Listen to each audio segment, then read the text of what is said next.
안녕하세요. 영상 작업하는 백종관이라고 합니다. 영상 베이스 작업을 해왔고요. 제가 만드는 영상 같은 경우에는 특정 장면을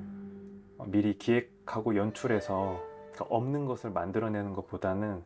직접 현장 사건을 찾아가서 취재를 하고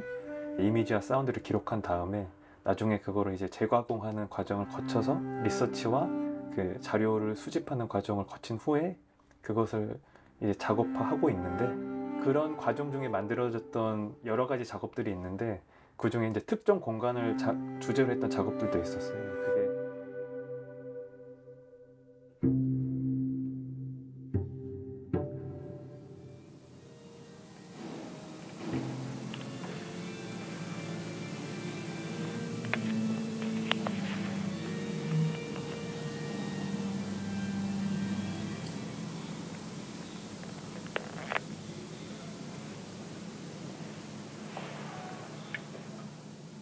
영화는 죽었다 이런 얘기들이 있어 왔잖아요. 옛날부터 있었는데 아직 죽지 않고 살아있지만. 그리고 이제 그거는 어떤 식으로 영화를 정의하고 극장 공간을 정의하느냐에 따라서 오히려 죽는 게 아니라 계속해서 갱생하고 있다고도 할 수 있는데, 여튼 그 블랙박스라는 공간 그리고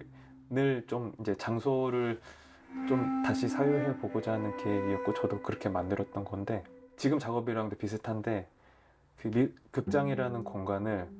관객이 딱 정박해 있고 그냥 앉아서 고정된 상태에서 거대한 스크린을 바라보는 그 관계만 우리가 일반적으로 생각할 수 있지만, 그 공간을 뭐 이를테면은 필름을 현상하고 인하하는 암실이라던가 아니면 뭐 카메라의 내부 혹은 그 과학 실험에서의 관찰 상자, 이렇게 좀 다양한 다른 어떤 매체와 다른 상황이랑 좀 비유를 해보고 싶었어요. 그리고 이제 그게 단순히 뜬금없는 걸 가지고 오는 게 아니고 분명히 그 영화가 만들어지고 극장이란 공간에서 영사되는 그 과정에서 분명히 다 연관이 있는 어떤 상황들을 다 일부러 가지고 왔던 거였어요. 어떻게 보면은 그게 이제 거기서 상영되는 영화의 운명일 수도 있고, 그 공간이 그 공간으로서 정의될 수 있는 어떤 그 매체의 역사가 담겨 있는 걸 우리는 사실 거기서 일반적으로 감각하기 힘들지만, 제 작업을 통해서 이제 그런 것들을 조금 생각할 수 있는 거를 좀 설계를 해보고자 해서, 그때 이제 단순히 공간에서 스크리닝만 했던 게 아니고 몇 가지 관련된 이미지들을 좀 크게 출력을 해서 배치를 하고, 또 그 배치된 걸 제가 이렇게 비정기적으로 가서 좀 교체를 하기도 하고, 이제 그런 과정을 겪었었습니다. 네. 제가 이제 관객의 입장에서 어쨌든 여러 번 가봤던 경험이 있기 때문에 제가 과거에 갔을 때 이제 기억들을 일단 떠올려 봤고요. 그 다음에 미술관에서 그 주신 아카이브 자료들이 있는데, 거기 이제 미술관의 부지를 선정하고 설계가 결정되고 이런 과정에서 있는 어떤 텍스트들, 이미지들, 그런 거를 쭉 검토해서 가상의 서사를 만들면 좋겠다. 근데 이제 제가 내러티브가 선명한 작업을 하는 사람은 아니지만 배우가 있고 선명한 이야기가 있는 것보다 좀 시각적인 차원에서 그런 걸 드러내는 걸 재밌어 하는데, 제가 과거에 관객으로 미술관에 갔을 때 특정 어떤 전시가 있다고 하면은 그 전시장을 걸어 다니면서 뭐 잠깐 멈춰서 좀 자세히 쳐다보기도 하고 또 이동하기도 하고, 그 모든 과정들이 어떻게 보면은 관객의 입장에서 그 전시를 다시 이제 재맥락하고 그 안에서 저만의 서사를 만들어내는 과정인데, 이번 작업에서 중요하게 생각하고 있는 게 그 결국은 이 관계 맺음 같아요. 이 미술관이라는 공간과 관객과, 그리고 이제 그 안에서 일어나는 어떤 전시를 포함한 어떤 전시라는 사건, 이벤트, 그 공간, 이벤트, 관객이 맺는 관계의 양상 자체가 저한테는 대주제라고 할 수 있는데, 이번에는 아무래도 주제 자체가 그런 관계 맺음이다 보니까 조금 더 관객들이 작업을 접할 때 쉽고 더 간단하게, 그러니까 뭔가 이 접속하고 접촉할 수 있는 경로가 더 친연하고 친숙했으면 좋겠다는 생각이 들었었어요.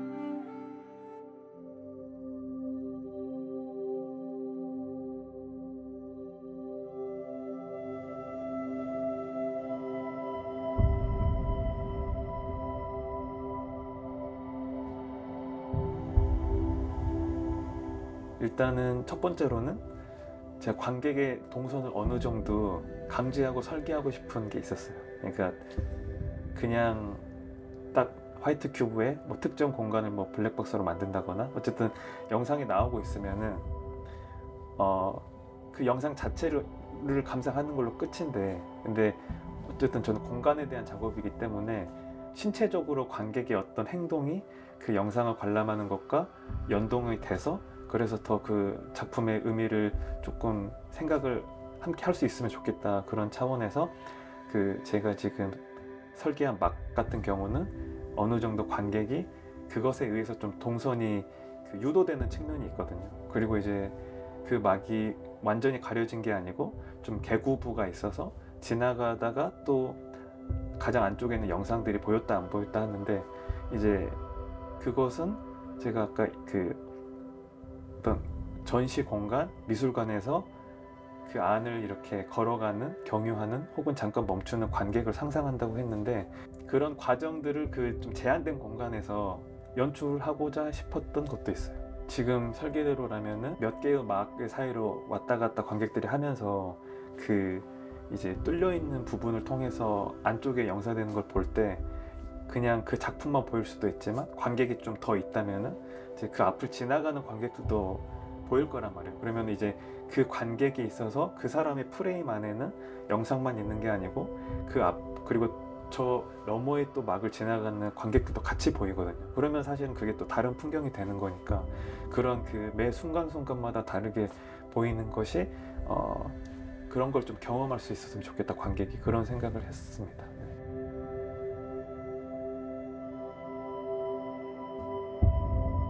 방법론의 차원에서는 이게 이제 다니엘 아라스라는 그 미학자가 쓴 디테일이라는 책인데, 이제 한국에는 이제 그 연세대 이윤영 선생님이 번역하신 한국 번역본도 있고, 저도 이제 좀 비교하면서 좀 자세히 보고 싶어서 원서도 구입을 했는데, 이 제목이 디테일인 것처럼 이제 미술사에 있어서 좀 중요한 작업들의 어떤 회화를 영상으로 치자면 이제 클로즈업처럼 자세히 보고, 이제 그게 이제 물질적인 차원에서 클로즈업도 있지만 어떤 사상사적인 배경, 이론적인 차원에서의 클로즈업도 있어요. 그래서 저도 미술관이라는 이 주제에 대한 작업을 할 때 이제 그 큰 건물로서의 미술관도 접근을 하지만 내부의 어떤 디테일이 될 수도 있고, 과거에 그 공간에 있었던 어떤 역사에 대한 텍스트에 대한 어떤 디테일을 잡을 수도 있고, 이미지적인 차원에서 그 공간을 경험할 때 그 눈길을 잘 주지 않는 작은 공간에 대한 것도 이제 작업에서는 중요한 부분이 될 수 있으니까, 그래서 이제 이 디테일이라는 책을 또 참고를 늘 하는 사실 책이에요. 제 방법론이랑 맞고.